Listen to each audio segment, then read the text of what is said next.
I think we'll go ahead and get started. I want to welcome everyone to the regular meeting of the Santa Barbara County Board of Education on this December 12th, 2025. This marks our final meeting of the calendar year and my final use of the gavel.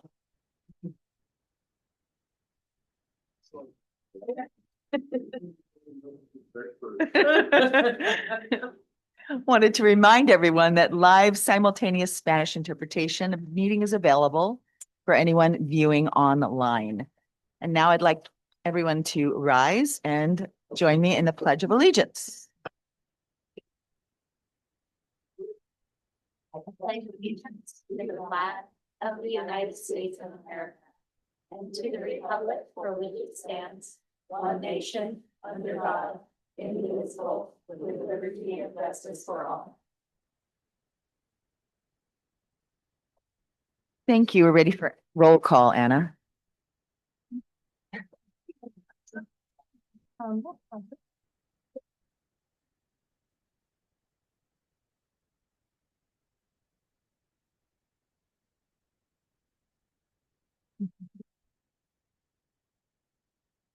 Okay, Mrs. Alvarez Flores. Here. Dr. Armistead. Here. Mrs. Carty. Here. Ms. Ehrman. Here. Mrs. Frost. Here. Mrs. Reed. Here. Mr. Walker. Here. Thank you. Okay, thank you, Anna. I see no changes to the agenda, so we'll start with some comments from the board. Does anyone want to start? Sure. We had a lovely presentation by the Lompoc Kids Christmas Parade on December 5th. They closed down the streets in Lompoc. Lots of all the schools, different organizations marched through town. It was a wonderful experience, as it is every year. So everyone who participates in the parade, so it's really great. Wonderful. Several things. There's a Magic Tree Altrusa fundraiser for literacy in our town of Santa Maria. And one of the main things is that 10 of the elementary schools put up a tree in support of it. And you put up the tree and the gifts and everything, and then there's a raffle. And through the ticket sales, they raise thousands of dollars for literacy to give that to the districts. Another thing is I did attend our area board meeting and saw the WEB organization in action at the junior high level. And it's an organization that helps run the school. Their theme is belonging. So 7th and 8th graders are empowered to get in there and help support the site and its activities. And they were presenting to the board all of the cans that they raised and donating. I think it was to Salvation Army. So it is exciting to see that our young ones up there doing a lot. Thank you. Well, I had the honor of participating in the CSBA conference, the annual conference. Both myself and Guy were able to be there, and I didn't know until we got there that Ellen was there as well, and that was a nice surprise to see her. But it was really inspiring, just the ability to see all the different board members from there's different states and districts, the county, all of the different work that they're doing. There were over 100 sessions. And I got to attend some sessions about AI, about federal policy and how that affects LEAs on the local level. Also attended a workforce housing session where I saw Clara Finnan, the superintendent from Lompoc, and got to learn about all the wonderful things that they're doing. So it was an amazing experience, and yeah, I really enjoyed it, and yeah, happy to report back any other information that anyone's interested in. So to go, with Nadra's comment that, I've gone to CSBA lots over the years, and I really think that it's something that every trustee should go to at least once and probably more than once. And Nadja talked about 100 sessions. I think she went to 87 of them. I managed to make it to a couple. And the benefit to me at this point really is just the whole networking opportunity. You do get a chance to meet a lot of your colleagues across the state, get to see the advocacy organization that works on our behalf. It's where policy very often is developed. We get Nigel and I got a chance to take a tour of the Capitol and happen to run into Jack O'Connell, which was kind of fun. And I know he's coming here soon, right? And so, again, it's those networking opportunities that I think are important. I did. The only thing I sent a little report to Anna that could be filed, but observation. As noted at the outset, the CSBA conference stands as a leading continuing education program for governance teams in school districts and county offices of education. In practice, while some districts recognize and take advantage of the benefits of attending as a team, many do not participate at all. Many districts don't participate at all. This is especially true for districts operating under the LCFF model, where budget limitations frequently hinder attendance. Additionally, some districts may not fully understand or appreciate the value of the conference. I see this as an opportunity for us to at least think about how we can help be better advocates for local districts. And my recommendation is, in alignment with our advocacy efforts for local school districts, I propose that we consider offering funding support, such as grants, to encourage greater district participation in this annual conference. These grants could help offset the costs associated with attendance. And, I think sometimes, certainly, I don't know how much in California, although I know there is some, governance is not great in a lot of districts. And so it's interesting when you go to these things, very often one of the central workshops that they have is, the theme is like, so are you struggling with your colleagues on the team or whatever? We're blessed that we don't have those issues. But it is interesting that is a focus. And part of my thought is, well, people don't know how to govern. And they don't take advantage of learning the best practices. So again, it's something that maybe at some point in the future, Susan, we could look at thinking about how can we help encourage those districts to.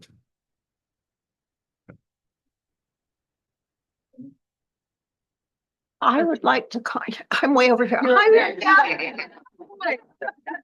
know when I came in, I wasn't sure I was supposed to be here today.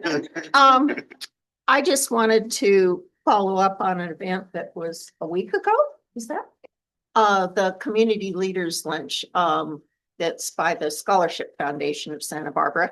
And our own Susan Salcido was the speaker for that day. And it's just a really wonderful gathering of people from all of Santa Barbara County who support the Scholarship Foundation, which of course supports kids in education, which is clearly something that's very close to my heart. And it's also a great place to meet people that you only see once a year at that event. When you live in North County, that tends to be what happens. So I did get to see Joe Howell again, and that was wonderful to be able to see Joe. He hasn't changed at all. It was great. So that's my report. Thanks for mentioning that, Judy. I was in attendance there too. And it's not only a great way to support the Scholarship Foundation of Santa Barbara, but this particular event was a great reminder of how lucky we are to have the leadership of Dr. Susan Salcido, who is a keynote speaker. Just makes you proud. And the way she represents the entire county, inclusive.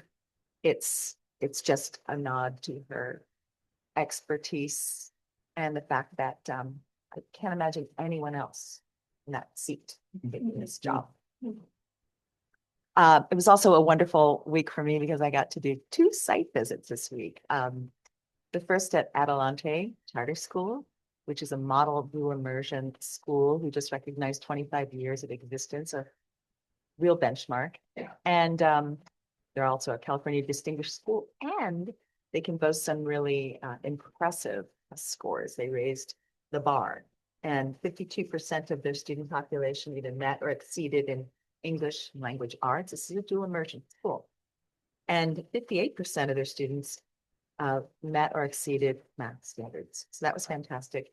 And then I went to Cold Springs for a completely different experience, but it was the winter thing, and the Santa Barbara County Performing Arts Teacher of the Year, Sarah DeSalvo, led in this particular session. It was TK kindergarten and first grade, in a lot of singing, movement, and I mean, just cuteness overload. It was just definitely a heart levitator. It was really fun.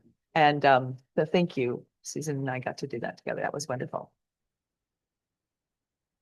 Okay, so seeing no public comments, we'll go to item 8 on the agenda, which is a review of the board committees. So turn to that page and you'll see what your new charges are. We have the budget committee, and Guy Walker is going to chair it. Nadra and Judy will join him. The organization and governance committee, Vita will chair it, and Nadra and Judy are on that committee. Policy, we have Sarah chairing that, and Katya and I will be with you on that one, Sarah. Salary, Katya will be chairing, Vita Marie and myself will join you. And then Nadra's chairing community relations with myself and Sarah. And legal, we've got Judy chairing that with Vita and Guy. So that's just an information item. Next item is a reminder of the role of the superintendent for the County Board of Education. In this case, Dr. Salcido serves as the ex officio secretary and executive officer of the board. She doesn't get to vote, and she doesn't have to be on committee, but she's just everywhere anyway. Item 10, look at the schedule of meetings. We do need a vote on this. These are the proposed meetings for 2026, second Thursday of the month, unless otherwise noted, which is that December Friday meeting, the one we're doing now. Once a year, we need it or not, we meet on a Friday. So I need a motion to approve this schedule. So move. Thank you, Guy. A second. Thank you, Katya. All in favor? Aye. And opposed? Passes unanimously. And now we have the election of officers. So the board, organization and governance committee, you want to take this one? I guess I will. I think you should. First of all, thank you to Mary Benton Nadra for serving as very loyal, very dedicated, and very heartfelt leaders. Learned a lot. Being new on the board, you look for leadership right away to guide you. And so, thank you. As we move forward, the committee recommended the full board consider appointing Ms. Nadra, and for president, and Ms. Vita Alvarez Flores for vice president. Will we accept it, or how do we? Do we say no, thank you, even though I read it? Objections? Okay. Is it, since it's a We have a motion? recommendation from a committee, isn't it just, It does require a vote. well, yeah, Yeah. yeah, I That's the motion. that's Yeah. the motion. Okay. And all in favor? Uh, Aye, that's a unanimous yes. So I get to hit. I can't think of, there you go. Right. So much. All right, do we swing spaces? Okay. Power is all yours, amen. There we go.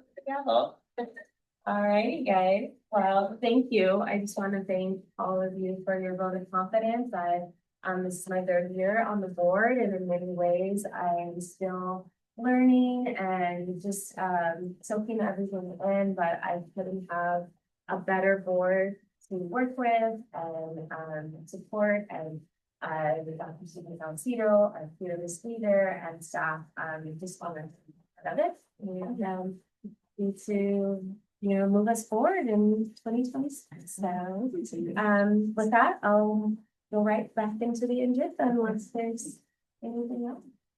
And I may be, this is new, so I may be looking to my colleagues for support of this stuff. I'd just like to offer congratulations to you both. Looking Well, forward thank to your you. leadership.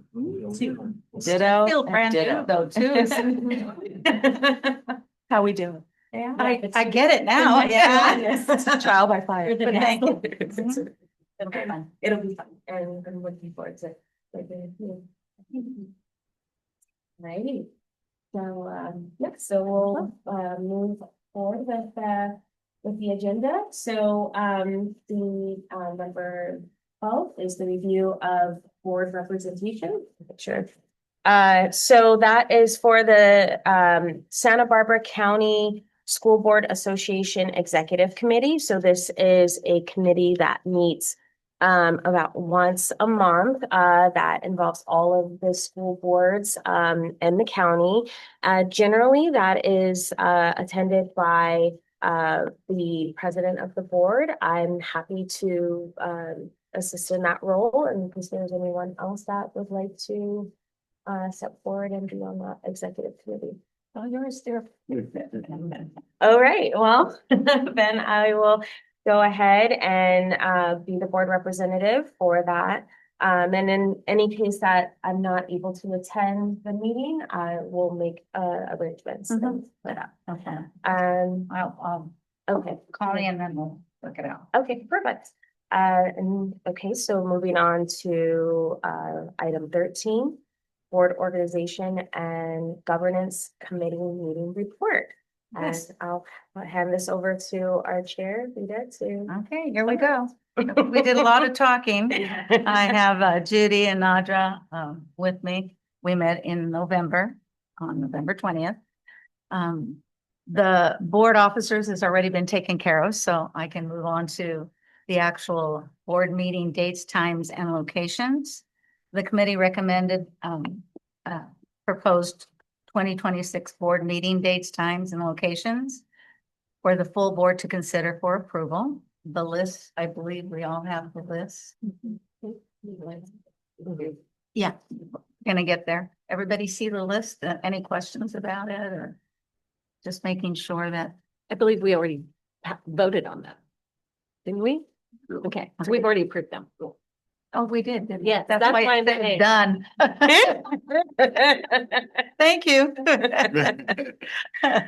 2026 board committee assignments. Thank you for reviewing those. Those have all been put into place. Only changes that you and I had traded. Yes. Okay. The next one, the board retreat working session idea. The committee discussed the planning idea of having a retreat or a working session, focusing on different topics, especially becoming more familiar with many of the possibilities in our role and what we do as responsible county board members. Onboarding processes, usually Susan does it. Maybe there's something that we want to add to it, look at, and maybe adjust in our orientation binder, because we did develop an orientation binder / handbook so that we had knowledge, something interesting to look at as we bring new people aboard. Unpacking sessions, because there is a new updated governance handbook also put out that really has a lot of information, and just reviewing it, there's lots of vital information that is very useful. We get copies of that. Yes, in fact, we brought, and that's what I was going to say next, we brought our binders so that we could update and have that put into our binders. So we'll all have a copy of that. Great. Thank you. Yes. And then the other part to that was networking in terms of, do we really decide on having some kind of sessions? Do we want retreats? Do we want, like I paid you to start with what you said so that we could kind of think about it a little more and look at feedback, so that we might want to decide what time frame we might want to look at. If we decide to go along with that, what days?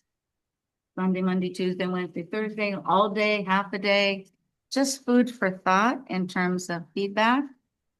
Any ideas besides what you mentioned, very concrete? I really want to vote on that now, no. But yes, that's very true. I agree with you. Other feedback? I'll Yes. add, since I was also in the meeting with you and we were discussing this, and just to give a little bit more context, this idea of having some retreat or workshop originally started with our last board. And part of that was brought up by board member at the time, Michelle DeWard, because she was on the CSBA board, and she had talked about a mission and vision for the board and having some cohesive mission or vision for us to discuss, to go through. Also, as you eloquently stated, Guy, some of your priorities for lending support for other districts. We may all have our priorities, things that we ran on in terms of being here in this office. So how can we share that with each other and support each other as board members? So thinking about all of these things as we come together and seeing, what does that look like? Is that a 2-hour session, 3-hour? Do we want to take a weekend? Do we want to make it more retreat style? In terms of like going to a location or having it here where we usually have our board meetings? So just wanted to give a little bit more, fill in the space around that. Does it look like it's going to be something we might want to agenda again and further? I think that it's really important when we have that kind of session that there is an outside facilitator so that all of us and so that Susan can participate on the same level. But we need someone who is not going to come in and start with, okay, what's your vision? Okay, what's your mission? Okay, what's your strategic plan? We need to look at it a little bit differently, a little bit more actual. I don't want to create something that goes on a binder and sits on your shelf. Right. I want us to do something together that when we leave, we've got something we're going to use as a tool for working together and for planning our priorities in the future. So then we'll go put it. Sarah, comfortably. I'm sorry. It's okay. I had participated in something very similar to this on the district level, and it was very helpful with the buy-in idea that I think Judy is discussing here. It really helps you take ownership of it so that it's not something that just gets tucked away. And we did have an outside person come in that our superintendent was very close with. And I felt like it really made things a lot clearer and it brought that purpose more to life. So I really appreciate that. I mean, I would just, but I think what everybody else is saying, I think it's a great idea. Yeah, I would advocate for not here. And, we certainly still have a Brown Act, so obviously public invited, but my experience is, I don't know, you get a lot of public wanting to come but hang out for however much time. And well, I think we get a lot of information here. This format is not great for free flowing ideas. And so that would account for that. I have a question on that. Since with the Brown Act and since we do live transmissions of our board meetings, would we do a live video of a retreat or would it just be archived for the public? What's the rules on that question? Well, I'll give you the typical lawyer answer, and that's like, I'd need to, first, it depends, and I'd need to look into it. You're not required to do a live broadcast of any board meeting. You decided to do that. So if you were to do a retreat or something like that, we could agendize it as a regular board meeting. And as you can see, you guys don't get a ton of public participation always. So that might be one way to do it. I can look into other way. I know lots of boards do retreats or workshops pretty regularly. And I don't think they're normally attended by the public. So we can figure out a way to do it. My preference would that be that there would not be a live recording of it. If we need to, for any purposes, archive it, that fine, but I'd rather it. I'm Yeah. not sure it needs to be live. Good feedback. Thank you. So, would the board, support us having another meeting, as the committee to work out some of these details in terms of facilitator options, locations, times, and then bring that back at a later date? Suggestion, mid-county, Buellton. Okay, Okay. all right, well Will then. do. Winery. Or after. Okay. The last thing is looking at the calendar, external trainings for county school boards and possibly coming up with a tentative list of what might be available when dates do come out, because I know there's the one you went to, Guy, in Monterey is really interesting to some of us, and I thought, gee, if we had those dates ahead of time, then we can network, carpool, and attend a few of them. I think that would be important. So that would be part of the report out and what we discussed, and hopefully we'll just continue to network that when we meet for our meeting to plan out some of these other things. Did I forget anything, Judy, Nadra? That was perfect. I think it pretty much covered everything then. Alrighty. Any other comments or recommendations, suggestions? We'll look into them. Okay, so we'll come back, we'll meet and then come back with some ideas for the workshop retreat. Thank you. Thank you. Okay, so moving on to agenda item 14, the Association of California County Boards of Education membership. So, and please, we have Dr. Yvonne Chan who will come and speak to this organization. Welcome. And thank you. Well, good afternoon, President Erdman and past President Carty. See, you just threw me off on my typing right here. Okay. But Honorable Santa Barbara County Board and Superintendent Dalcido. My name is Dr. Yvonne Chan, and I serve on the Los Angeles County Board of Education. We call it LACO. Your southern neighbor, not far. Hour and a half, I was here. But I'm also very proud to be a trustee of this organization called the Association of California County Boards of Education, in short, ACCBE. But first of all, I really want to thank you for this great opportunity to come to this community. This community has nurtured many of my high school graduates.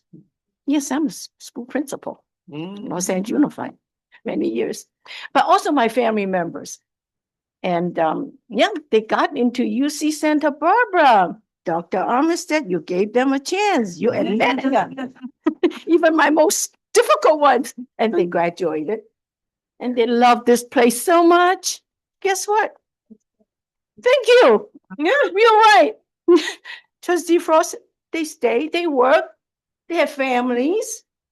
And of course, you know, I just talked with Trustee Flores and my husband and his retired gentleman. They make very regular, I think it's every Saturday, contributions to your Chumash. I think they may still be there, and tomorrow for sure. And so therefore, I mean, I like to stay too. I would like to stay. So, but today, I'm very humbled to be here to introduce ACCBE to you and respond to some of the unanswered questions that I believe you might have, for the last few months. But really clarify who we are. Okay, button. Who we are. Who are we? We are your colleagues. We are county board members right now, not even 40. When I send you, that is 40. Today's with 41. Okay. Next week, we'll have 45. Wow. Ventura just joined, and basically we are elected officials like you or appointed. 41, going to be 45. And I was at CSBA, by the way. All of us are, we were CSBA members. And I think Monterey said, we have a lot of torches and, firework, and we have a lot of lighthouses, the circles, we have trees, we have mountains, we even have vineyards. And they said, how come we don't have Apple? Apple is teaching and learning, right? Mhm. And guess what? Your friends down in Ventura just joined, said, you know what? I think Santa Barbara holds the biggest Apple. And you are. I look, that's yours, right? You have your apple. Wouldn't that be nice to have an apple in there? But so, that means with the 45, we represent 90%, 90% of the state enrollment. So this is, in a way, a very, very, powerful group. Do we know how to use that power?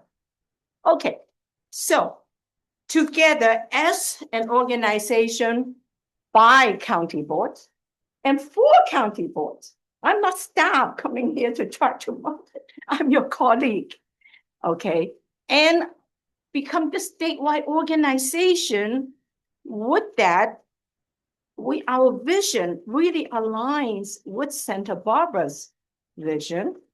Your vision is very bold. Your vision, under the strong leadership of Superintendent Saucedo, you said you will create meaningful experiences that support every learner's academic growth, personal well-being, and ability to adapt, navigate, and shape their path forward. All the other colleagues know your vision because it's the vision for all of us. And you should be very proud of that. And I know that you will achieve that. So in a unified voice, you can see that together as a group, 58 superintendents, 335 of us, we can unleash that power of ideas that we don't have to ask permission to kind of even talk about it. One idea is, okay, you have halls and camps, right? Emily has plenty, it's in trouble too, but anyway, you have halls and camps. Well, why couldn't they fund by enrollment? Because these kids are very mobile.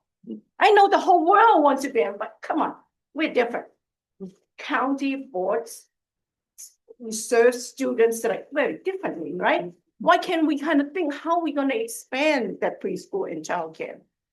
And also, how can we really expand that power connection?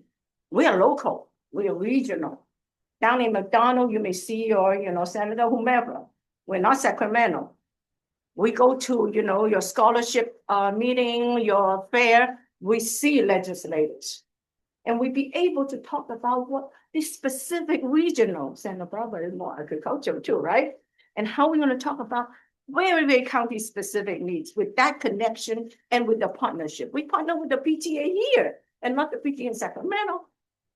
And how we're going to get career tech apprenticeship in the industries as well the agricultural, regions to make sure that the youth development as well as community wealth and health can blossom. So we have to be, regional more. I love we all CSBA members. They are the big ocean liner. We need them. I want, definitely. And they take care of the Prop 98. They take care of those big achievement gap, they take care of a lot of the other things. We are the tugboats, right? We gotta go, we gotta find the shortest way and meet exactly what I just say, faster, quicker, and more reasonable and very inclusive. But also shape that power to transform. Now you are a coastal region. San Luis Obispo will be coming in, and Venturas came in, San Mateo, Monterey, Humboldt, many are basic aid districts. And we found out, oh my God, you have excess property tax.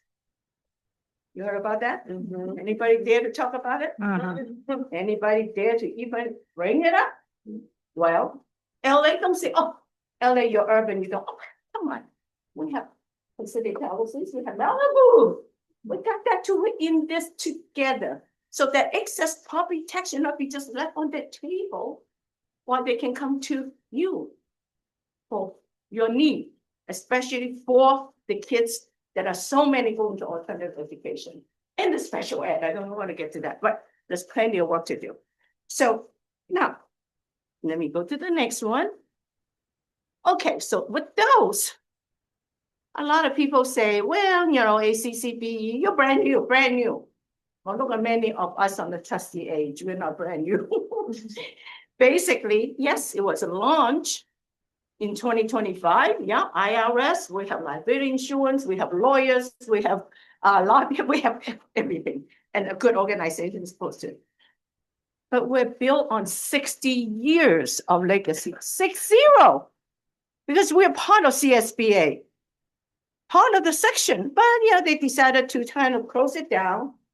And then when we think, well, you know, you have the Latin board member, you have the Black educator, it is better that we form our own organization and can move faster, because what the difference is, we are independent now, tax-exempt nonprofit, we have our own governance board, and we have the autonomy to support bills, to take a stand, as well as to set our policy priorities. Now, here, I'm gonna back up a little bit here. When I just first joined LACO, well, I thought, gee, that's great. I joined LACO as a board member. But even my family members and friends said, well, Yvonne, exactly what county boards do. Exactly what county boards do. And now I understand why after a year, especially when I rotate into the president of LACO, okay? Because after 40 years with Los Angeles Unified, I'm very familiar with a district way of doing LA Unified. That's big, right? Big. And 2 terms on the California State Board of Education I served. With Schwarzenegger, or governor, when he was terminated, I thought I was terminated. But Jerry Brown kept me on. And I worked side by side with Jet O'Connell. That's yours, right here. Yeah. And learned a great deal. And I do realize in my county board's impact kind of goes unseen, not as visible, and almost unappreciated in a way. Yeah, no, look at all the work you do, 24/7 volunteer. I know they're gonna up our compensation a little bit. Oh yeah, you know what LACO is gonna do, LACO did it already, we're gonna class 1. Okay, so we have to change that. You can see that ACCBE members are going to be very confident, we're gonna be visible advocate. People got to appreciate us, I'm sorry, they have to. And we got forward thinking, these tugboats are going to go all over and get things done to improve outcomes for students, families, and communities, a healthier and wealthier community. Okay, now, members benefit 10 months. Say we promise quite a bit. We promise advocacy, connection, innovation, and trustee excellence, and we deliver. I'm not going to read that to you, but basically we deliver for the last 10 months, whether it is through 12 trainings to strengthen governance and webinars on innovation such as career tech, apprenticeship in, the small rural counties, even took on that time the school bus thing. Okay, and about youth development, alternate credentialing, local teacher pipeline. We did all of that deep dive, session after session on alternative education and reimagining high school. We also deliver onboarding your new county new board members. I know, Ms. Reed, you were there, February, we onboard you. And I think Dr. Armistead, you were there. Yeah, no, we did. We onboard student board members. Do you have student board members? Not yet. Well, we do that. We do all the onboarding, networking every month. So, and also we promised the advocacy and we hosted several legislative impact forums and we took position on bills, the Williams bill, the credential bill, pushback on the charter bill. And all of this, many are signed by the governor. Okay, so now, it takes money to do all of that, right? Textbooks is stupid. We need a little less few, correct? So the dues, and I know that Anna, you have that, if you want to kind of give them take a look. Laco pay the most, no question about it, is okay. So with the moderate dues that used to go to CSBA, CCBE, but they don't charge that anymore. So with that dues, how can you do that much? Oh yeah, we try to use very good financial strategies. We are county board members, know how to do that. First of all, we leverage, we partner very closely, definitely with our superintendent organization, with the university to give us all the data we need.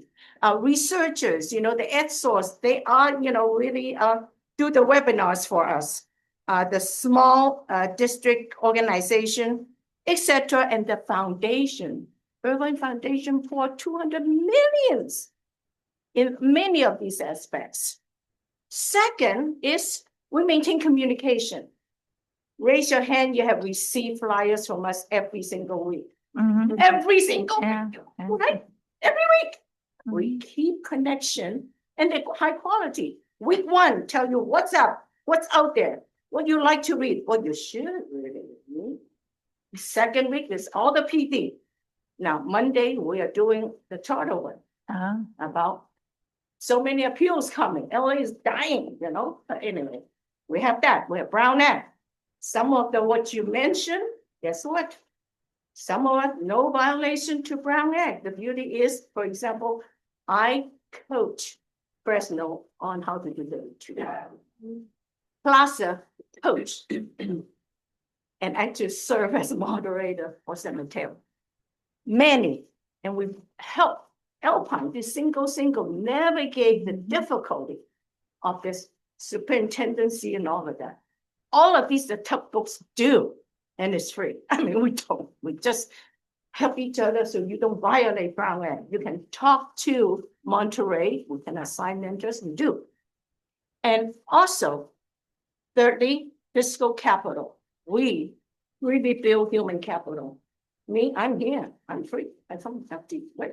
We don't have, it's not hire staff that come chase after the dues. We expanded our board, very experienced people, young folks, maybe some of you, never know, can join us. Every county has a rep. Laco has one, although we're big. Mono, she has one. Yeah, every county have a voice. So it's building that particular capacity. And we even have a CEO. And we have IT, we have staff. All right, now let me gonna end this. I know more time. So here is what's next. What's next? I already mentioned some of this. We've talked to the superintendent organization, executive board yesterday. We know we are going to gung-ho into the alternative ed arena. We are different. We got to be funded more equitably. With the light has go on. I do not know how many kids on the unified going to put into Laco your hall the next day. We got to go by enrollment. We got to look at this excess property tax. We have to look at apprenticeship. All of this, and you have it. And that, we've already laid it out with the calendar. So read our step. our flyers and you can see. And the resource hub for members will be expanded. You talk about the handbook. Yes, there's not two sets of handbook. We're good. CSBA has that rules and regulation, and you should have that. Many of our members, I didn't review it. But ACCBE put out the application part, not the law. Costs in our life, especially you deal with expulsion and charter review, some have nuances, right? When you get your special ed or expel kid. So take those laws and regulations and apply it into some nuances, vignettes, case studies by your colleague board members. And then you have something called this, we assign a mentor, and we have a section there. You ask a question, we'll give you an answer. Okay, now what does that cost? All right, we're all CSBA member and absolute value in it. You have a basic fee, and I'm going to that, but ACCBE, and I think Superintendent Salcedo already mentioned, you already have it in your budget. That's for the whole year. But since Ventura, St. Louis Obispo, Yuba, all your friends up and down the coast ask for prorated, because if you join, it's December. Oh, sure, we're not here for the money. It's just family. We got to build this fleet of tugboats to get things done. So you can choose prorated. That's less. And anything else is no other fees. Now, you ask this question, if you don't have any more this question about our relationship with CSBA, there's so much work to get, so much work to be done. We supplement and we complement each other. Okay, so we're there in the Monterey too, but we're also here, we will be having regional small one. There will be one real close to here. And you all can come. It's not $700. The most is $99, include food. I mean, tugboats are very different. Of course, I'm not going to serve you lobsters and by at least, but that's having the regional focus because, group you with LA doesn't make sense. Okay, we have Shasta County. I try to bring Shasta County to talk to Riverside. Come on, right? But we're still going to have an annual one too. Okay, this is the end. If you have any questions, you can post that. But I'm also want you to know that as we move into the new year, we want to invite your ideas on how ACCBE can best serve Santa Barbara County, and also have you come together to look at your similar dilemma and do something about it. It may take years, but somebody got to speak up. But can you imagine? We represent 90%, and even 50 county come in front of Sacramento, and we don't have to ask permission. We don't have to wait for our turns. We don't have to be somebody big priority. We have our priority. We got to go. So thank you for your leadership and your belief in the power that we have. We are heroes. We're great. We're hard. And we work together. We can shape a hopeful and joyful and prosperous future, yes, for all kids. Thank you. Questions? Questions? Does But anyone do have any think about the questions? mentoring and coaching that you need. You are a great board. I can see you walk in, I know, but many are not. I just had I saw Dr. Linda. Linda Diamond, yeah, she did a Darling- whole session for us. Darling, yeah. What kind of work does she do for you? Well, she is the president of the California State Board of Ed. I But understand. meanwhile, she is the leading research professor in Stanford. Okay, that's what I wanted to hear. Right, yeah. Okay, thank So you. she talked about this reimagine high school. And guess what? Out of ACCBE, we scout around and we have 2 county come up, which is YOLO, and I believe it's Riverside. They're going to do the redesign on you. behalf of us. Thank you. Anything else? Are there any other questions? This isn't really a question. Are we going to have comments also now Yeah. amongst ourselves? Okay. So you don't need me. Well, we might. Oh, okay, all right, take it. I like to stand anyways, teacher standing. I know. As one of the 2 board members that were on the board when CSEA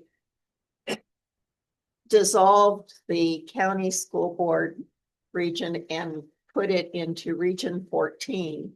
I was very, very disappointed when that happened because we lost our advocacy. CSBA does not advocate just on the county Yeah, they have. emphasis. CCBE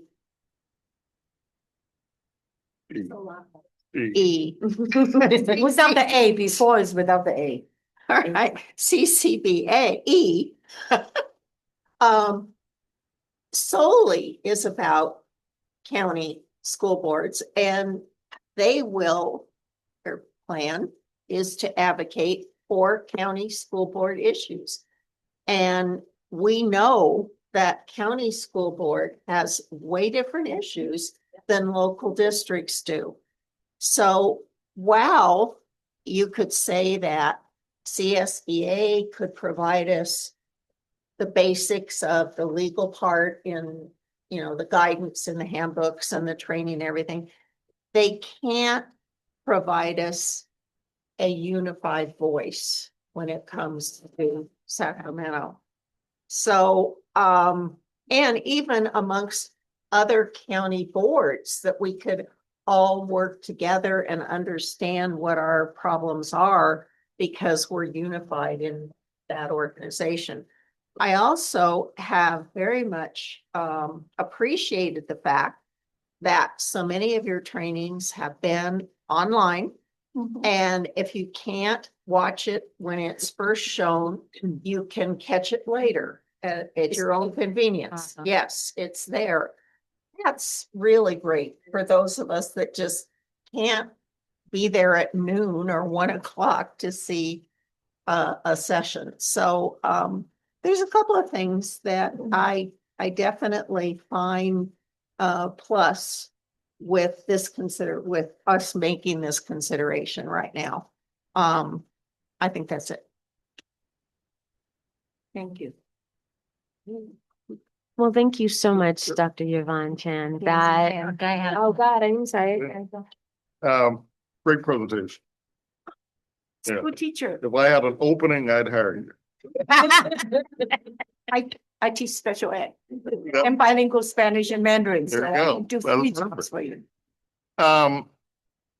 So yeah, really good presentation. I think I'm trying to make sure I understand. CCBE, I think I heard you say, was a part of CSBA. Correct.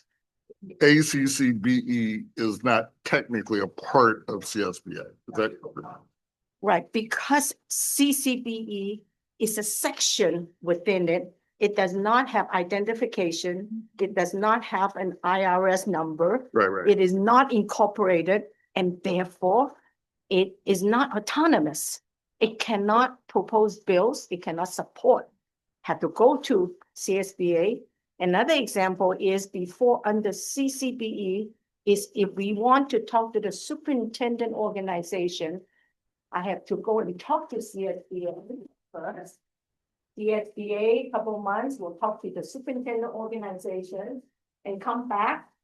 And so, wait a minute, I sat right next to my superintendent. What did I do? So ACCBE incorporated IRS exam with the state number. We can get grants.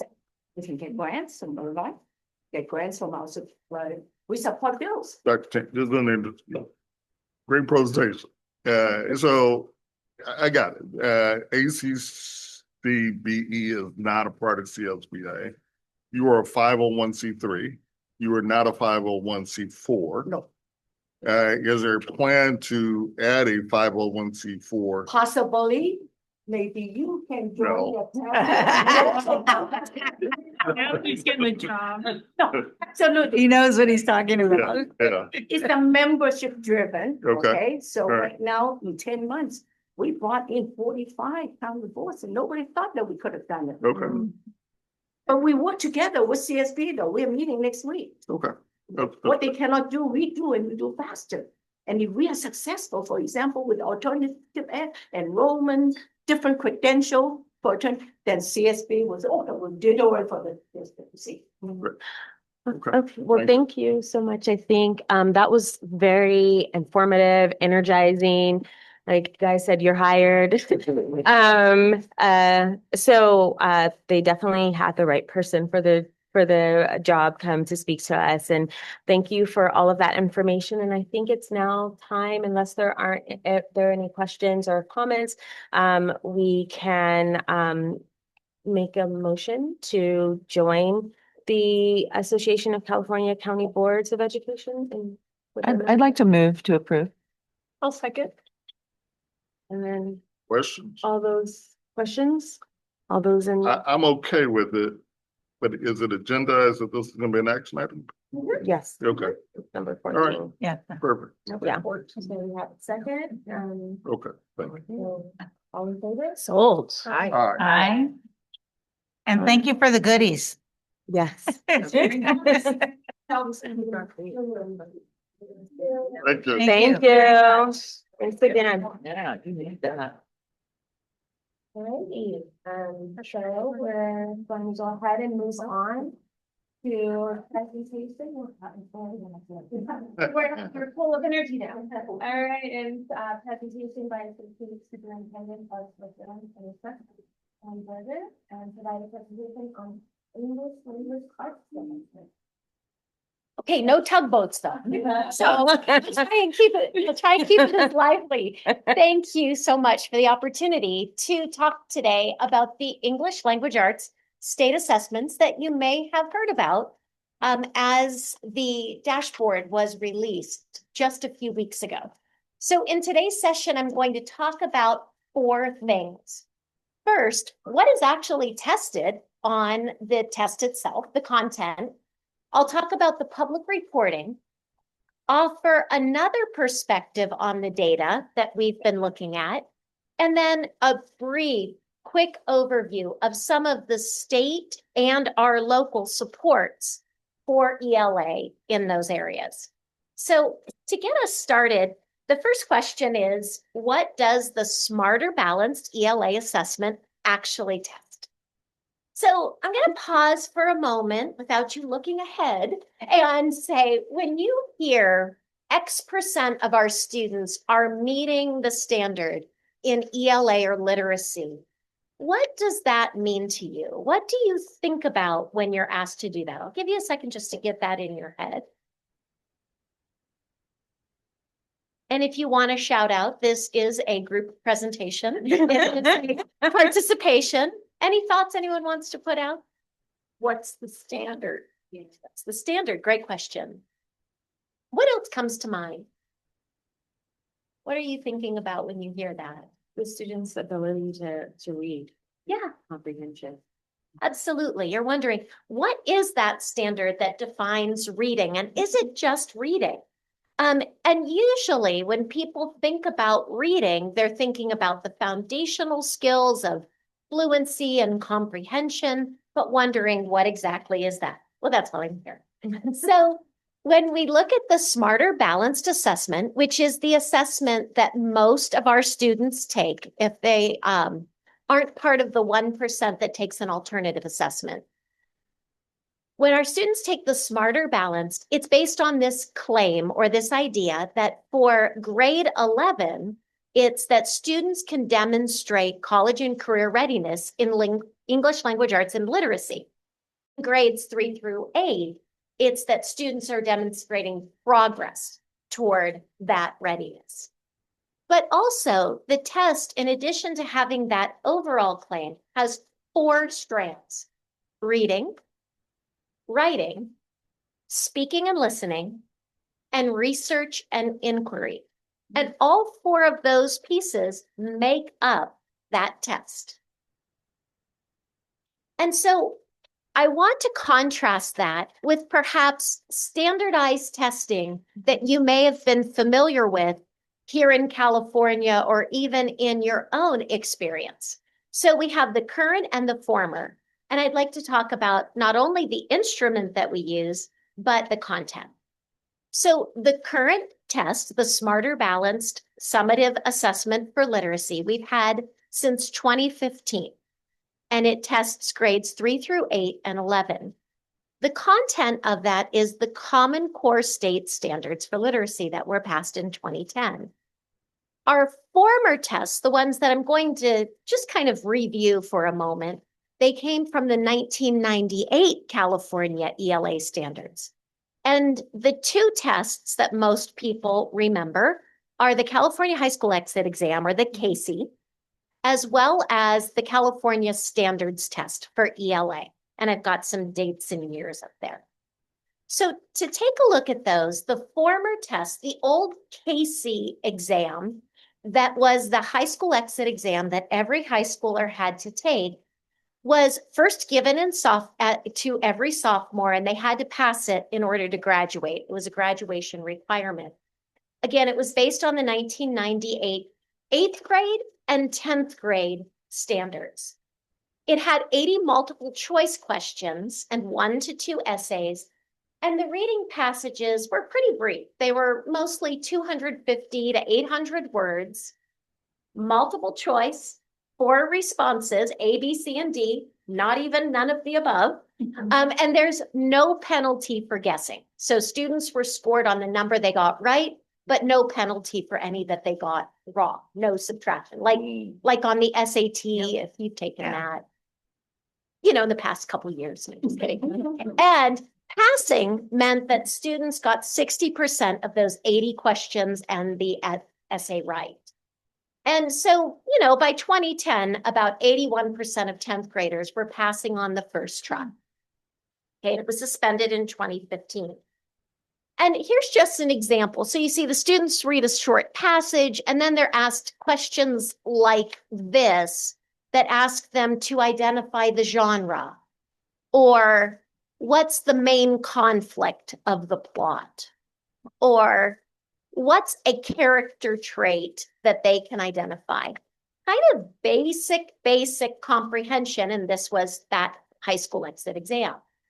At that same time, the old reading, the 3rd grade, we'll take a look at 3rd grade because we're going to look at that in just a minute on the new test. So compare and contrast, get the compare and contrast going in your brain. This was an old sample. And so you see there's a short piece of text, and the students have several questions. They are, once again, multiple choice, A, B, C, and D, and they cover basic comprehension. So then you ask yourself, okay, that was the old test. What is the new test? And as I said, the new test has reading, writing, speaking, listening, and research and inquiry. And when we say literacy and reading, they're primarily in the reading sections and in the research and inquiry sections. So I'm going to show you an example of a 3rd grade research and inquiry. This is a sample item from the Smarter Balanced website. There are multiple sample items there under Reading, Language Arts, and Literacy. And this is what it will look like for students. All of the testing is on the computer. So the children will get a split screen. On the left, you'll see the instructions, and then they have to read 2 separate articles on the same topic. This one happens to be about astronauts and space. And then on the right side is where all of the instructions for the tasks and all the tasks that they have to do after the reading based upon those reading in those directions. And so, for example, in this one, I'm not going to take you through it and make you read the 3rd grade about astronauts and space and life in space and wearing the outfit that is like a scuba helmet. But some of the elements that I'll lift up for you for our 3rd graders, our 8 and 9-year-olds, is first of all, in this particular example, the length of the passage is over 1,000 words. The sentence complexity has not only simple sentences, but compound and complex with subordinate clauses.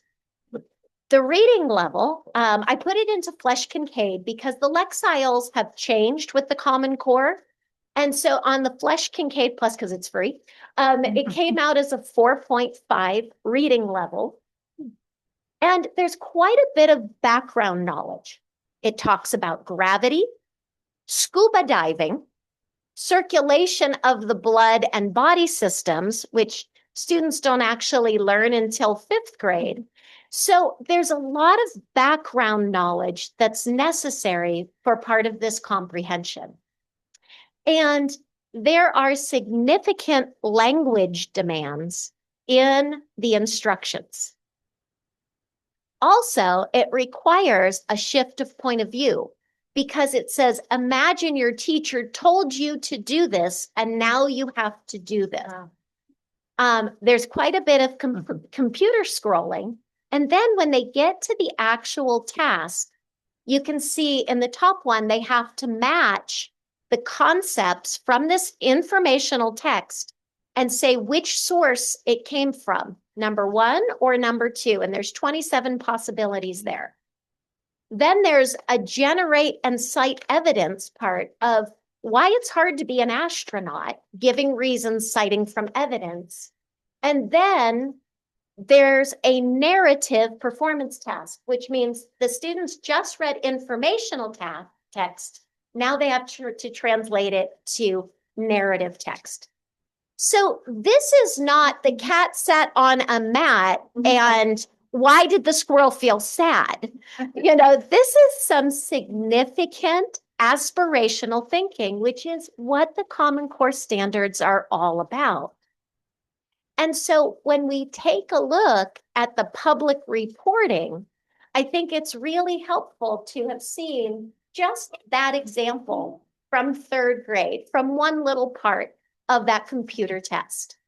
Okay, so public reporting. When the students take these ELA tests, you're like, there seems to be data coming out multiple times. You are not wrong when you recognize that. So the learning of the test results, the data that we're looking at, is from the 24-25 school year, and the students took the test in the spring of 2025. Then the assessments are released twice, and I'll show you what those 2 ways are.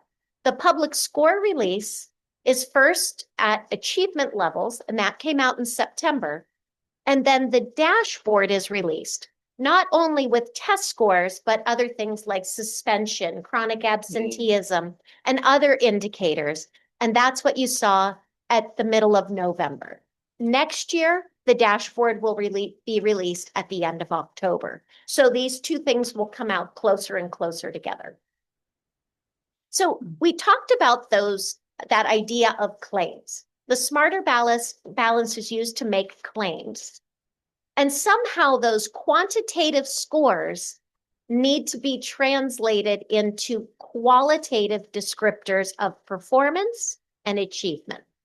So oops, did I go the wrong way? Okay, and those are your subscores.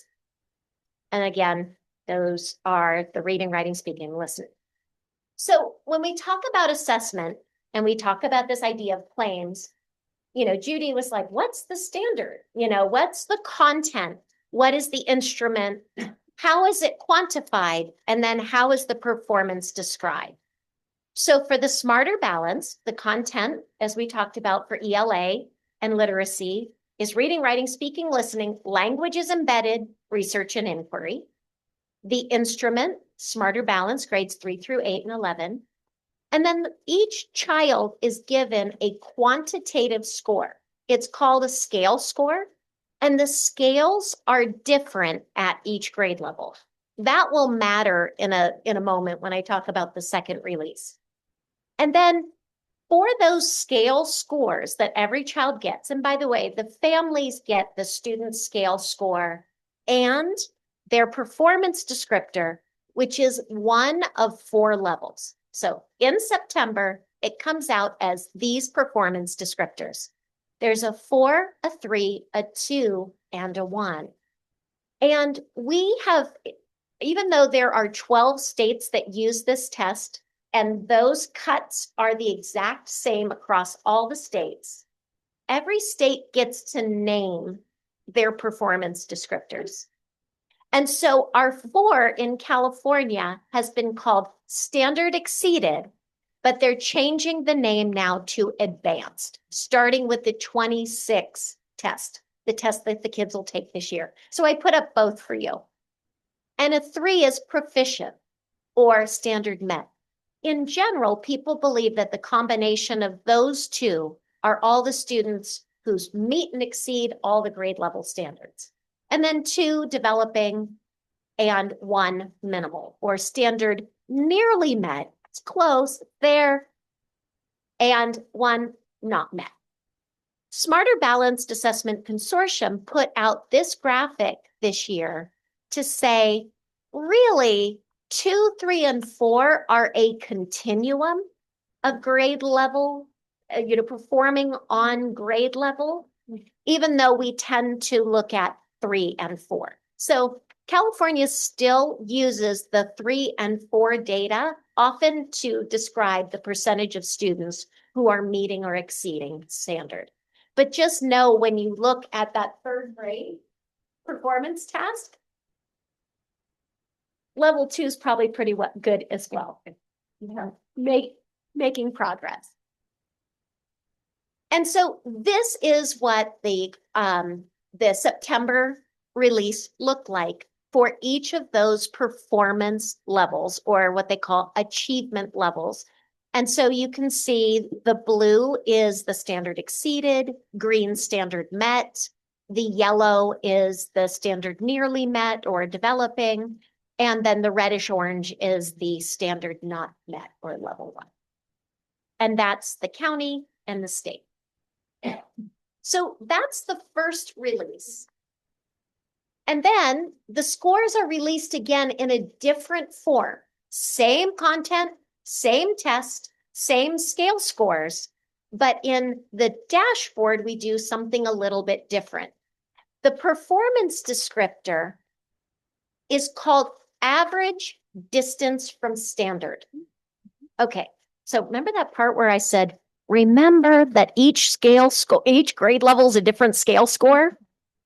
So it would be easier if they all had the same scale. Then we would just say, what's the average scale score? But in each scale, there's a cutoff for what's the lowest 4, what's the lowest 3, and what's the lowest 2. And so if we accept the lowest 3, so here's 3 and here's 4, this is the standard. And for each child, then it's calculated how many points above that number or how many points below that number. Okay, so then they average all of those together for a district, a school, a student group, whatever the population of reporting is, it's the average of how much above or below that level 3 threshold did the students perform. And so just putting those two side by side, the performance descriptor, the 1 of 4 achievement levels and the percent in each in September, looks like that. And the purpose is results for analysis. So our school districts and the public can look at those in every which way. Every single descriptor of a child, you can look at all of those groups. That's for the state.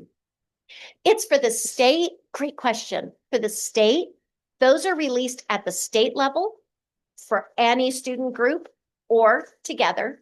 Yeah. At the county level, at the district level, at the school level, and in any of those, you can do it as race, ethnicity, students with disabilities, male, female, economic, every single student descriptor within those as well. I'm sorry. Oh, that picture right there? That's state, Yeah, that's the one from the last one. for the state. For the state, yes. Yeah. Super. And then when we look at the November, again, it's distance from standard. So that average of the plus or minus above or below. And then it's reported in a different way. You've seen the dashboard that has these gauges where each indicator is ascribed a color, from blue being the best to red being the most concerning. So like a heat map. And that is determined Oh, and the purpose is for accountability. So the color reflects a combination of the status and the change.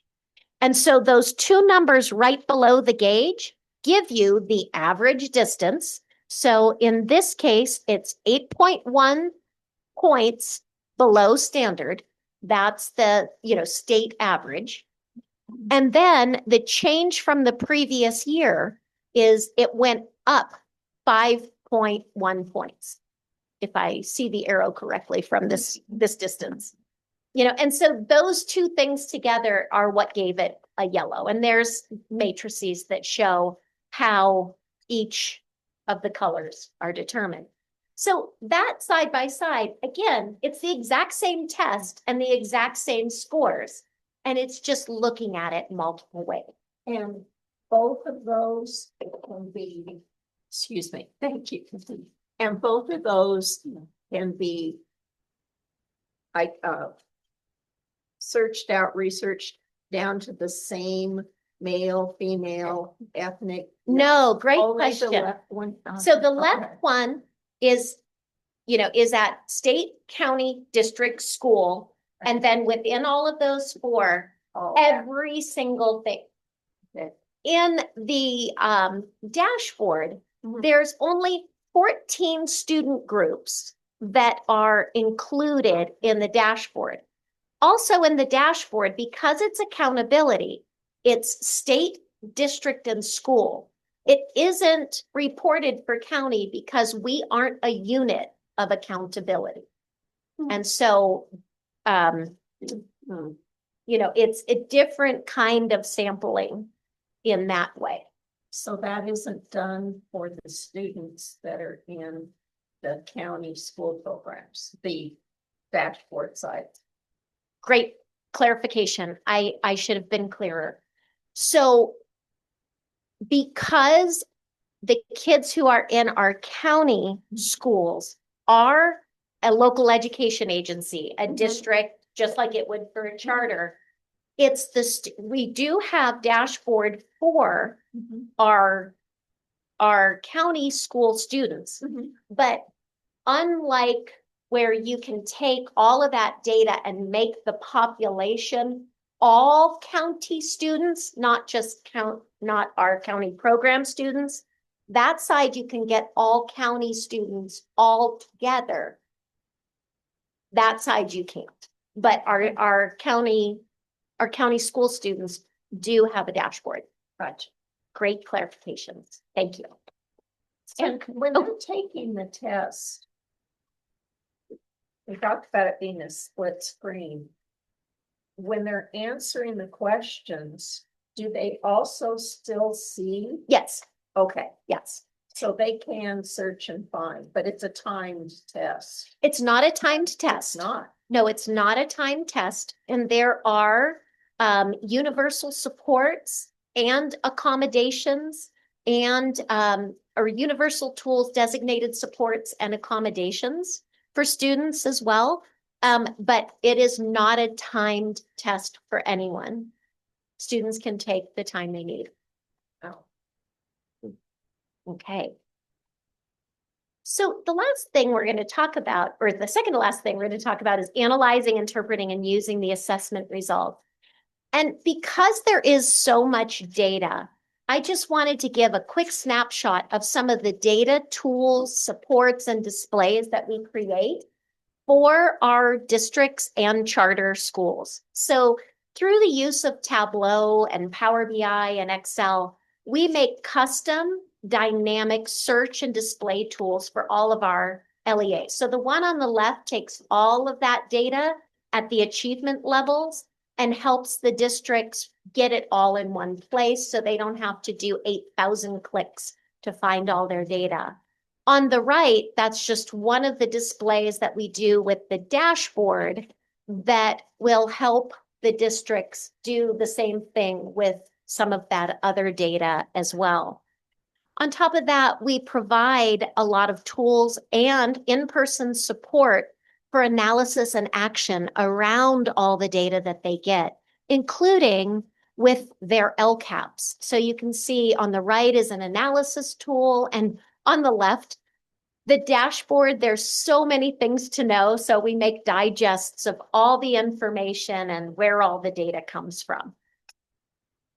And so that's one way to look at our ELA, or two ways to look at our ELA and literacy data. And in the spirit of meaning making and putting things into context, I wanted to share with you something that we've shared with our districts recently. And it's about looking at data from the perspective of correlation and identifying some bright spots. There is a publication called the 74, which is short for the 74 million. And I'm sure most of you are familiar with EdSource that reports on everything California. The 74 does that on a national level.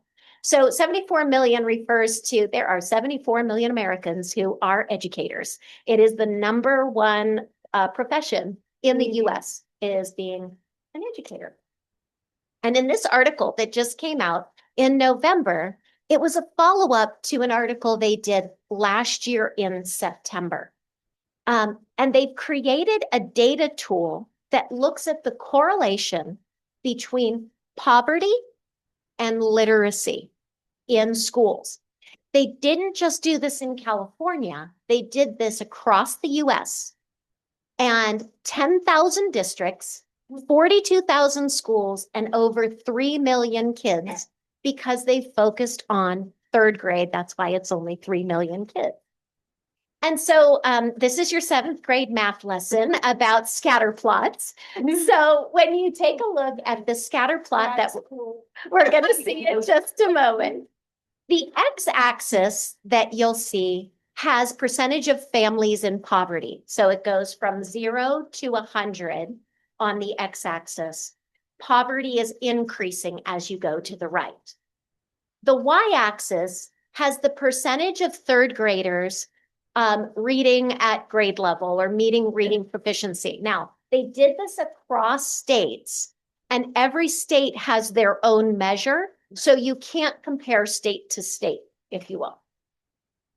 And so if you were to just imagine, if you were to scatter each of those indicators where you plot percent of poverty at a school and percent of students meeting third grade, you probably have a picture in your head of whether, as poverty increases, do you think that reading scores are going to increase, decrease, or just be spread out all over the place?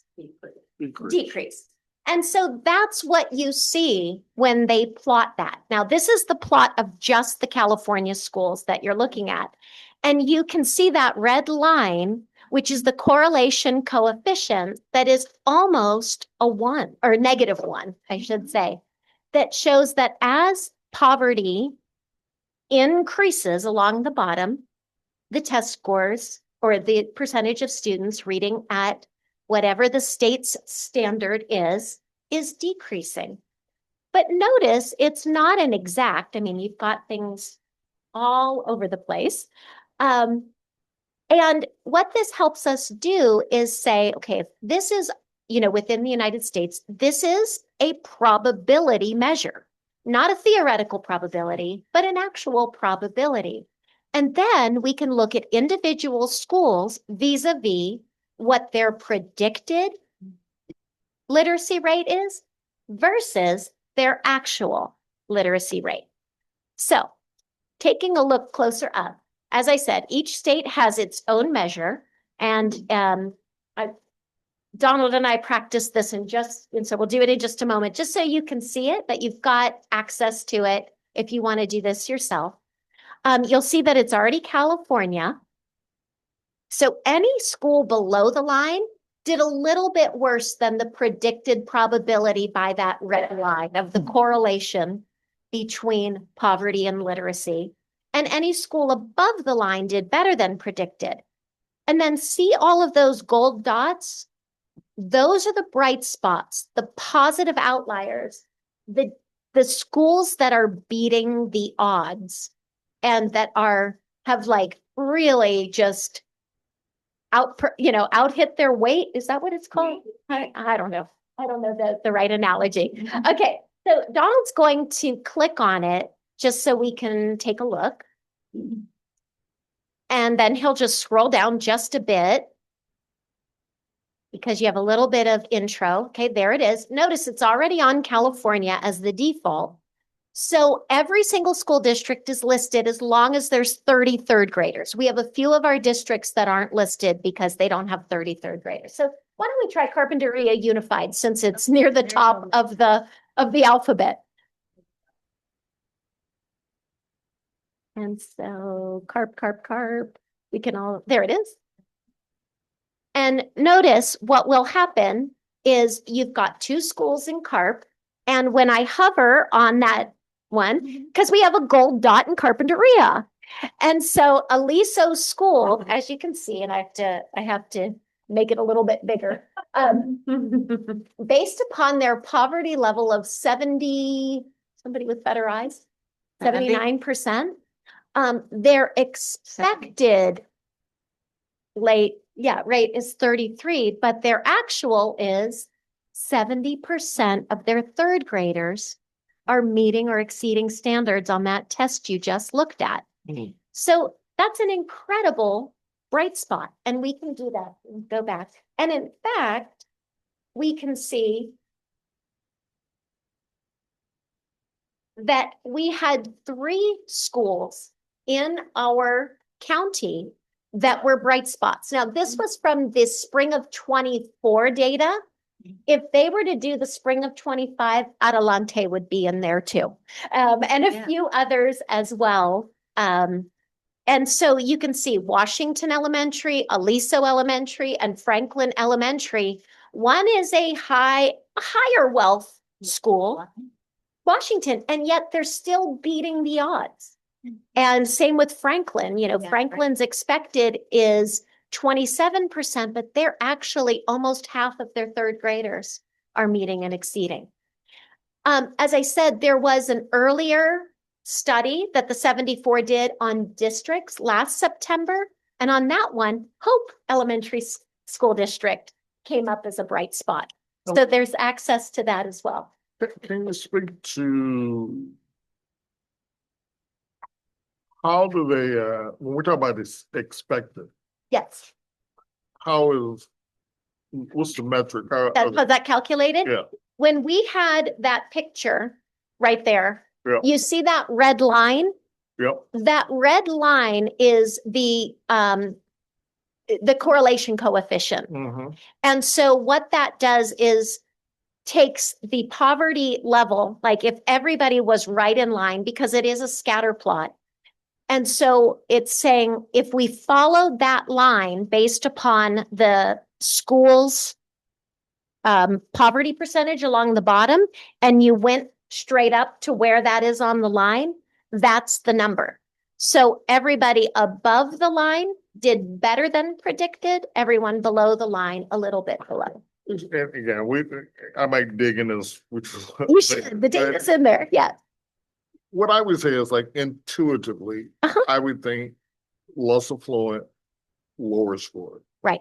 But that's intuitive. I think I'm asking for something different. What are the indicators that would prove out? It's not necessarily because you're poor, obviously. That's right. Less affluent. So there's something in that formula that says if you're poor, you don't have access to resources. If you're right. I guess I'm wanting to know what are those? What are all those factors? What are all those factors that created that scattering? Because this is the actual scattering. Yeah. It's not determinant. It just says this is the system that we currently work in nationwide. This is California, but every single state and the whole piece looks like that. I think you're asking about what are the system factors that might contribute to that in general, and then what are the system factors that contribute to the bright spots? Right.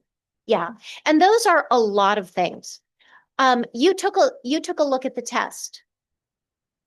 tests themselves, background knowledge, the number of words that a student has been exposed to by the time they come to school. This is third grade, which is, 8 years old. But there's all other kinds of factors at the school level, at the district level, and these change from year to year as well. So there are a lot of factors, and that's the $1 million question. So, Yeah. I would say this, and then we could move on. Part of what strikes me about this, and again, to me, this seems like the type of work and conversation that at the county board level, in that retreat maybe we could be having.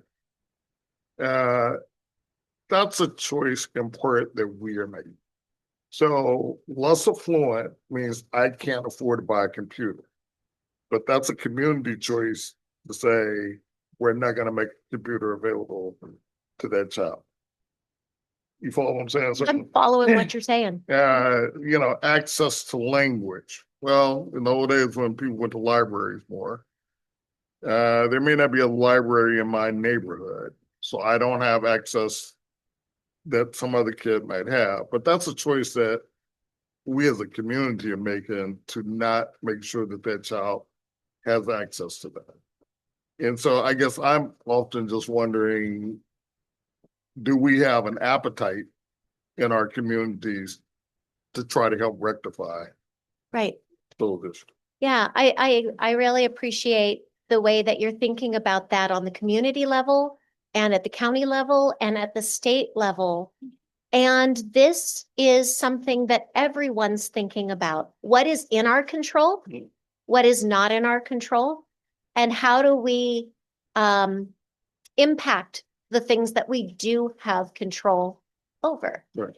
And thank you for that beautiful segue into the last thing that I just want to show, which is a We could pay you a sampling. lot this time. Yeah. Which is a sampling of just some of the local and state investments in literacy, starting at the state level. There is a report that was put out this spring called the Golden State Literacy Plan, and it details all of the actions, the systems, the actions, the grants that our state has taken on since just before the pandemic through now and going into the future around trying to make an impact on student literacy and not just assuming that demographics are destiny. This is just a little timeline, and I have what are grant funds, what are learning resources, and what are teaching resources that are coming from this year through the next 5 years available to our districts. So the top one is only for 6 of our schools, those that have more than 95% unduplicated pupils. The next one is a discretionary block grant that was given this year to all districts. And then you see some of these others. On the next page, it starts to move into some of the professional learning as well. This is all state initiatives.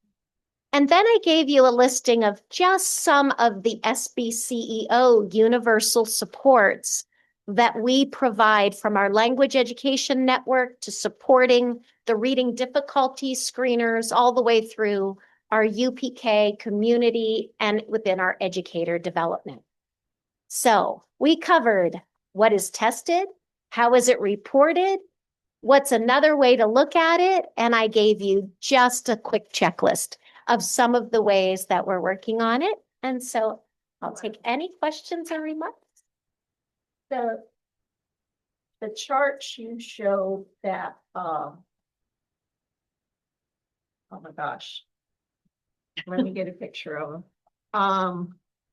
I wasn't sure if I understood that we prepare those. Yes, the CNI division creates that. We have a new educational data analyst who is able to take these really large state files, and then we create all the different displays we want, and he does all of the programming and all of that work.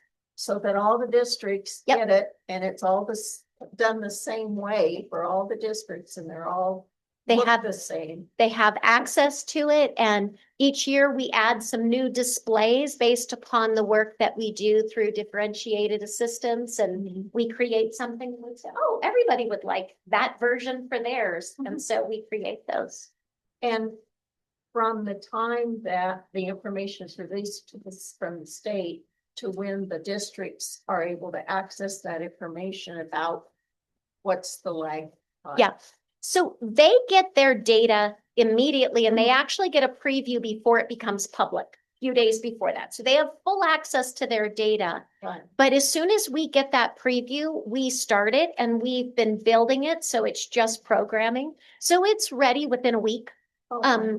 And then we distribute it and take people through it in our curriculum council. Susan gives it to the superintendents in the superintendent's council, in our language networks, et cetera. So for me, there's multiple parts to your presentation. One of them is that getting the data, getting it dispersed, and tremendous work by your department.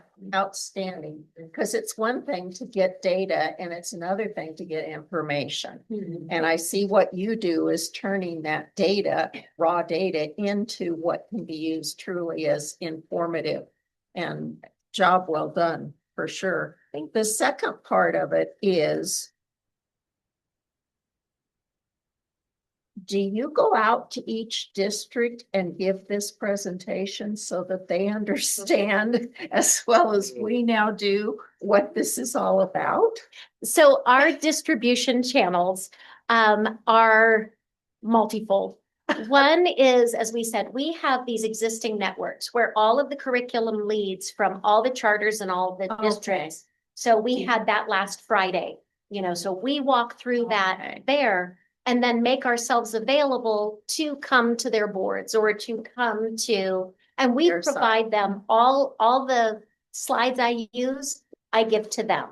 So we provide it through that means, that method, but we also have the PASC, the CASC, the TIP. So through our credential programs, we also distribute it through that. And then all of our directors that work in all the different areas, they're deeply engaged in it. So they use it in their work with the individual districts as well. That's the first part, as I said, was getting the raw data into information. The second is to get that information out and understood, and well done. Very well done. I couldn't repeat this, but I get the gist of what this is, Thank you. and it's frightening. The results are truly frightening. It's, yeah. Okay.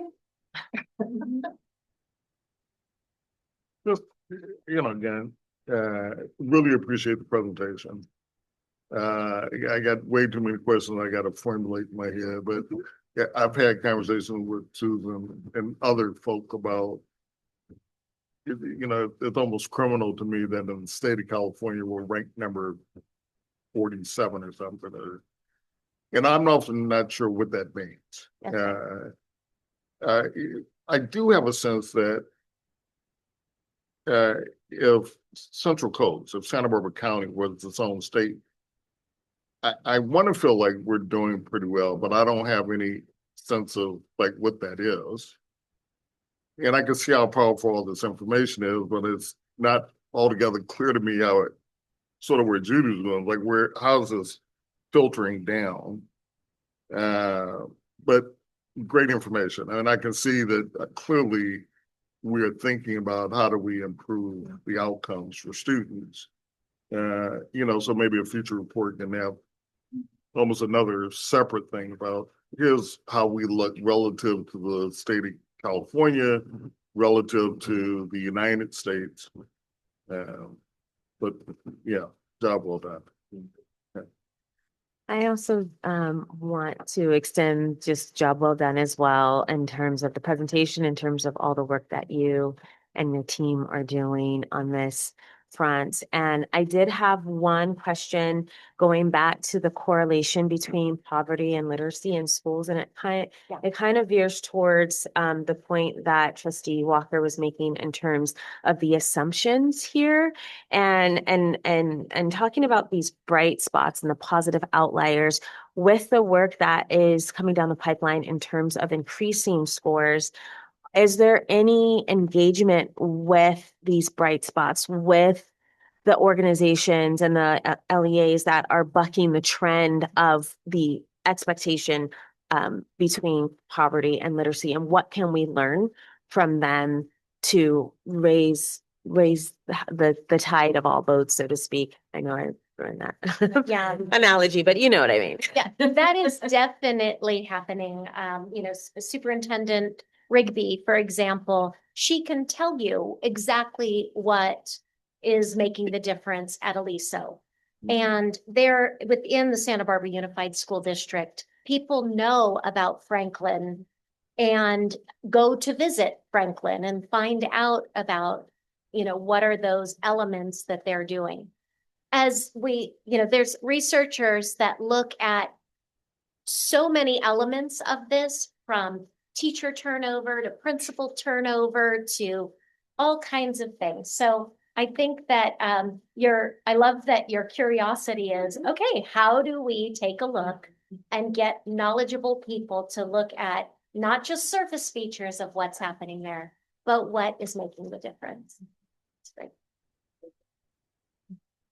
All right. Well, thank you so much. Thank Really appreciate it. All right. Well, now we're ready for the superintendent's report. Let's see if you wanted to take any sort of stretch break at all. Yeah, a Yes. 5-minute. stretch Okay, break. let's take a 5-minute stretch break and come back at 3:48.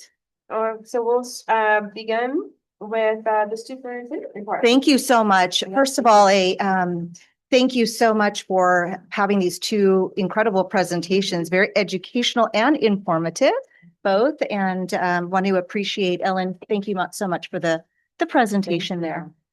I want to greet you all with a happy holiday. And yes, happy holidays. And thinking about, gosh, this year in review, so much has happened in the year.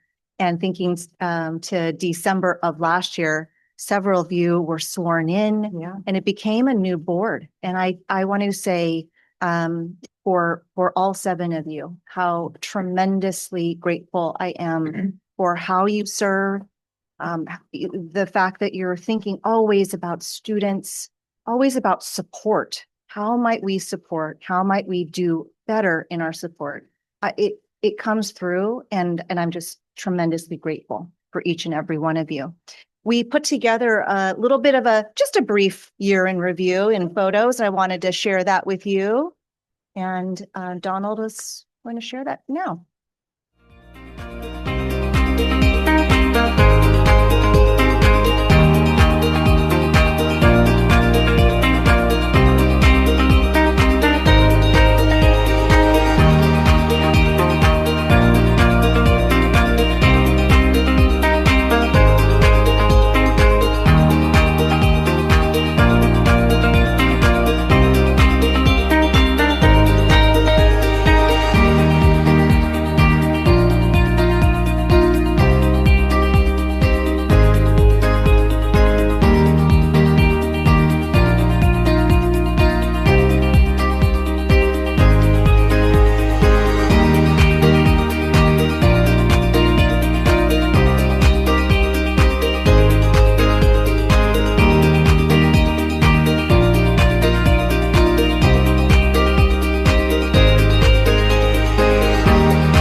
much for all of you. Thank you for all that you do. Yeah, many, many things. In addition to what I shared with you in your report, I wanted to add a few additional pieces of information. One is Maureen Donner, retiring after 38 years in the single district, having taught there, principal there, superintendent there, is now retiring at the end of this month. So just a phenomenal leader in the Valley and an anchor for so many of us. Tremendous individual. So I know we all send her the best well wishes. Ian Trejo is coming in as superintendent in College School District. Ian is currently in the San Luis Obispo, in a district in San Luis Obispo, has worked in Santa Barbara County before, and will begin towards the end of January at the College School District. Wanted to share with you also that Capital Advisors is a group that is lobbies, it works with us, and we contract with them. We're a group of superintendents and capital advisors are meeting when we have our annual superintendents conference coming up here in January. The reason for that meeting has to do around advocacy for the property taxes to remain with county offices. So I share that with you because I'd like to share it with you after we return. But for now, I'll participate in that meeting and see where we can go, see if there's any traction there related to those funds that we now hand back to the state for superior courts. And then the last piece, good news, is the Student Advisory Council, the countywide Student Advisory Council that is now in its 4th year. Applications just concluded, and we're starting to announce to students who have been accepted. We've got a record number of applicants, really excited individuals from all around the county. And I'm excited to share with you the names of those individuals coming soon, but we're putting out those acceptances. They're going to let us know that they're in, and now we'll begin. So I'm really, really excited. I get so much, just as you do, out of meeting with students and actually hearing from them. To me, it feels very, very about being authentic in our leadership and asking them, how are we doing? Sure. So it's really exciting. So let me stop there and see if you have any questions about anything that was in the report for you. Okay, I'll hand it back to you. Thank you very much. So now we'll go to the consent agenda. And at this time, the board will consider all of the items below together and then from one to one. Unmute.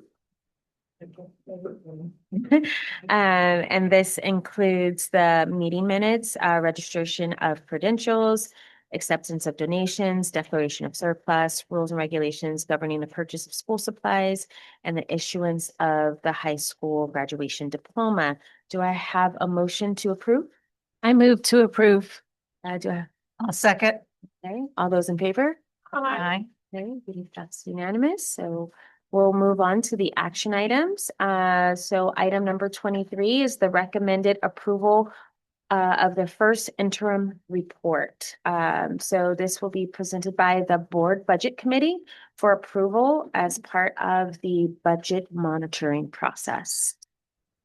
That would be me. Alrighty, take it away. The other members of the committee included Nadra, who was not able to join us for this particular meeting, Vida and Guy, and then, of course, the staff, Steve and Nicole, and Dr. Salcido were there as well. We had, as you might remember, there's 3 meetings of the budget committee. And we have one of them where we do the approved budget, one of them at first interim and one of them at second interim. This was the first interim. And the most significant factor in this one is what was shown as the beginning balances now has been adjusted for the audit report, because when we did our adopted budget, we didn't have the final numbers for the ending. So we now have updated those. I hope you've all had a chance to look at Steve. Is he here? Oh, Cole is here too. okay. Steve's letter concerning the budget on a top level or the interim report on the top level. And besides the beginning balances changing, the income was affected by the property taxes income being higher than in the adopted budget. But then most of that, all of that is passed through. So it has the same effect on our expenses. And our expenses likewise were more than the adopted budget because of the excessive or the property taxes being higher. So Nicole, would you like to come forward?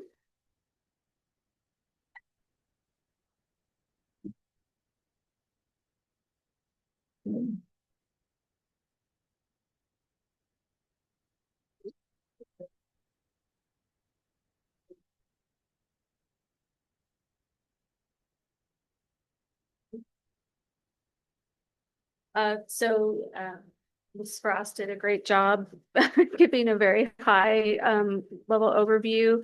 But basically, yes, the first interim report is our first major revision to the budget since the adopted budget was brought to you back in June.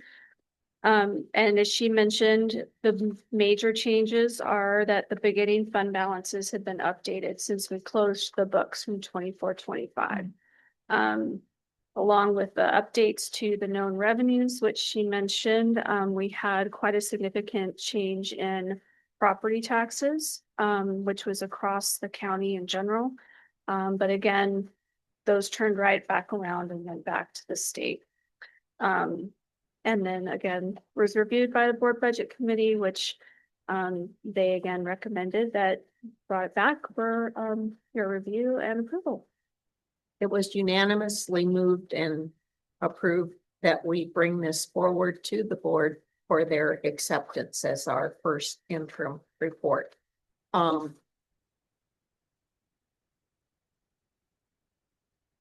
Excuse me. So I guess that's emotional. Funny how it turned into that. I just need a second, please. Second. Okay. Okay, and then all those in favor? Aye. So that Cool. passes. Another piece, this went out to all members, the vendor list as well. No. No, okay. Well, just to let the rest of you know, we did ask to get a list of the 20 top vendors dollar-wise for the year before last and last year. I think Guy was the one who requested this, and we did get that list. And now, having looked at it, we mentioned some things that we want to refine in it before we share it with the board in the future. It's very informative from a standpoint of where our large expense dollars really go. And it's not like we have a lot of discretion over them. A lot of them have to do with staffing and distributions to districts and things like that. So we will look forward to a little bit of a refined report on that in the future. Did anyone have any question on the SACS report? They got that. Yeah. I think the one thing I'd like to point out on that, and it's kind of hard for you to figure out what page it is, but there is a page. There is a key down at the bottom of the pages. After a few years, you'll learn it. You'll be able to figure out what it is. But when it talks about ADA, it's referring to, on the county report, the ADA for the juvenile court school and special ed. And then the third category is the county operations, which is all county. So it's important that when it looks like this. Yeah, down at the bottom left corner of the page, it is SACSB 14, and it's page 1. And it's towards the last. It's the only one with the ADA on it. And the top two categories are the juvenile court school and special ed. And then this one is labeled county operations, and that's all county. Okay. Every time, learn a little bit more. Thank you, Nicole. Okay, thank you, Trustee Frost. Now we will move on to the board policy and second reading and adoption for BP 5117.1 interdistrict attendance appeals. So this has been revised. We spoke about it in our previous meeting, and so looking for an adoption of this board policy. Any questions? No questions per se. If somebody could just highlight, because this is where we're recommending some changes, but maybe just, I don't know, Susan, if you could highlight what the changes are. Most of the changes, actually, I will say, are going to be in our process, frankly, most in our process of the warm handoff, both when we receive an interdistrict transfer appeal to when a family then goes to another school. It was a little bit less of the board policy changes and more of our practices. Yeah. And then the board policy did change because there were paragraphs in different orders. We wanted the flow to make a little bit more sense. The board kept its own board specificity, that both is specific, but also is open-ended too. And that's the tricky part with these IDTs. But we did formalize in it that there will be notification for the district of resident, the district that the student will be going into. We formalized that process to be more transparent, but also to really hold their hands. Supportive of the families during these processes. So I would say that's the high level overview of these. It seems to me, and I'm looking at Austin because it seems like one of the questions we put on the table, the guy put on the table. It seemed to me that when we went through that entire process, the thing that was sort of making folks the most anxious was this whole thing with Orchid. Sending notices out in August. And I had suggested that while we can't tell them what to do with their policy, that the county could adopt a position that says ground for denying the district could be connected to you issuing that notice too late or issuing the notice late. And for some reason, it seems like Austin was going to look into whether or not there was ground or a basis for us to do that. Right. I think Dr. Simmons actually brought it up in the last meeting, which was that they're actually allowed to inform those families. I think it's 14 days into the start of the year. That's per state. That's an ed code. Okay. And so because of that, if we were to incorporate that into your policy as grounds for denial, you'd be in conflict with the education codes. There's really not anything we can do about that. Other than, in our policies, encouraging them to get that done a little faster when they can foresee the kind of issues that Orchid had this year with being impacted.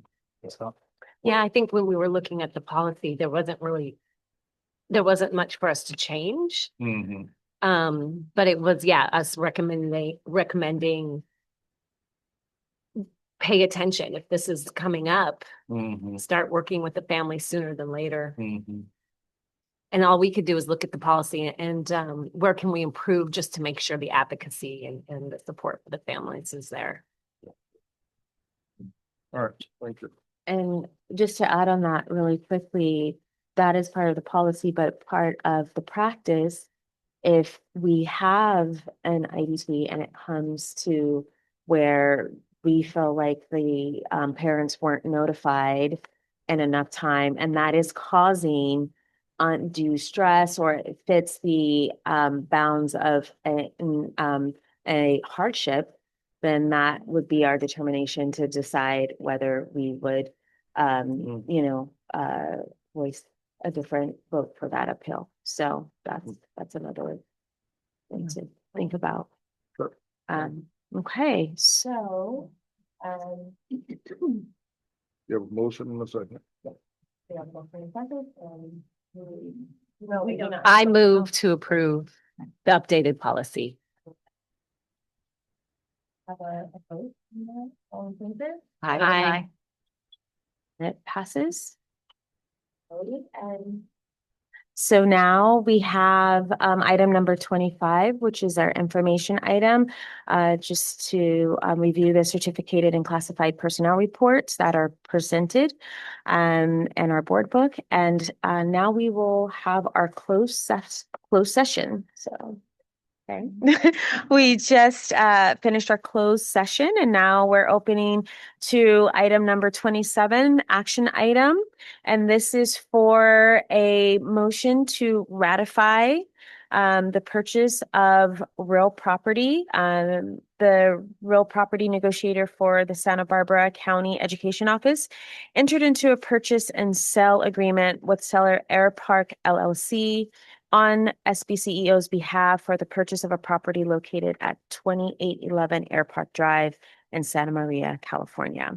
The purchase agreement was fully executed on October 8th, and SBCEO performed all due diligence investigations for the property. So now the superintendent recommends the adoption of resolution number 2607, finding that it is in the best interest of the Santa Barbara County Education Office to acquire Air Park property, ratifying and approving the purchase agreement and real property purchase, and authorizing the real property negotiator to execute a certificate of acceptance of the grant deed for the property. And this is a roll call vote. Do we have a motion? I move to approve. I second. Okay, and now a roll call vote. Okay, Mrs. Alvarez Flores, Aye. Dr. Armistead, Aye. Mrs. Cardy, Aye. Ms. Ehrman, Aye. Mrs. Frost, Aye. Mrs. Reed, Aye. Mr. Walker. Aye. Thank you. Motion passes. Aye. Perfect, yay. All right. So moving on to future agenda items. Does anyone have any future agenda items they'd like to bring forth? We had discussed bringing Adelante Charter School to share the successes and the challenges of their 25 years. Yeah. Perfect. Anyone else? Okay, well then, You say, are there any other? yeah, any future agenda items you'd like to add? I think I'd love to have conversation about my recommendation about how we can support local business and just the economy. I'm happy to put that on the agenda now, or Let's have a conversation and then. right. Make sure that at some point we do get a feedback report from Ellen on our bright spots of hope and what they're finding as being the factors. And even following that to then how is the district's interpreting those factors, and to what extent can they replicate them within the district, because it's all about results, and I want to follow up on it. And I don't know if you already have, but you mentioned a retreat. So that need to be on From my understanding, the committee's gonna meet and we're gonna come up with some ideas and timelines and add it back to the agenda. So yeah, that is the Board of Government Organization. It's you.